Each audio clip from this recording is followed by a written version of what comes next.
In less than 3 weeks, more than 1 in 3 eligible seniors have already gotten their third shot.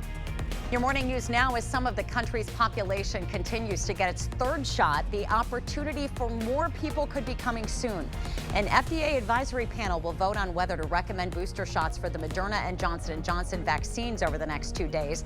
The Biden administration is also preparing for children ages 5 to 11 to receive their initial shots, and that decision could come as soon as next month. Despite a looming deadline, the TSA says 40% of its workers are still unvaccinated. They need to be fully vaccinated by November 22nd, right before the busy Thanksgiving travel period. It takes weeks for doses to kick in, so time is running out. Even with the single-dose Johnson & Johnson vaccine, employees would have to get their shot by November 8th.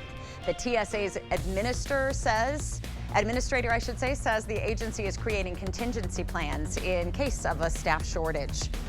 A new report finds Black Americans are incarcerated in state prisons at nearly 5 times the rate of white Americans. The Sentencing Project reports show 81 Black adults per 100,000 people in the U.S. is a state prisoner. The worst state is Wisconsin, where 1 in 36 Black residents is in prison.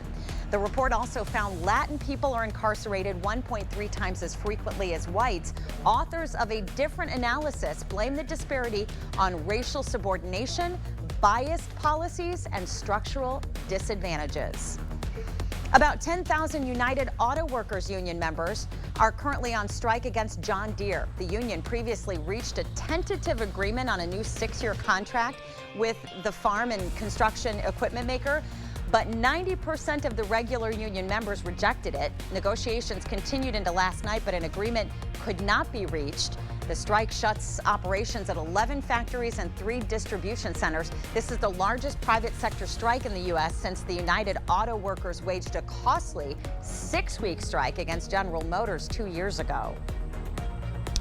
We are going to be looking at some mostly cloudy weather conditions to start, but then by the time the afternoon rolls around, lots of sunshine for the afternoon commutes, and the evening commutes looking good too. Clear skies.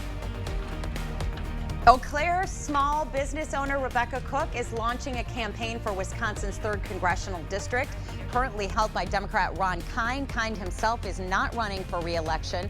Cook is running as a Democrat, setting up a primary with State Senator Brad Pfaff of Alaska and political newcomer Brett Knudsen. If Cook wins, she would be the first woman to hold the seat.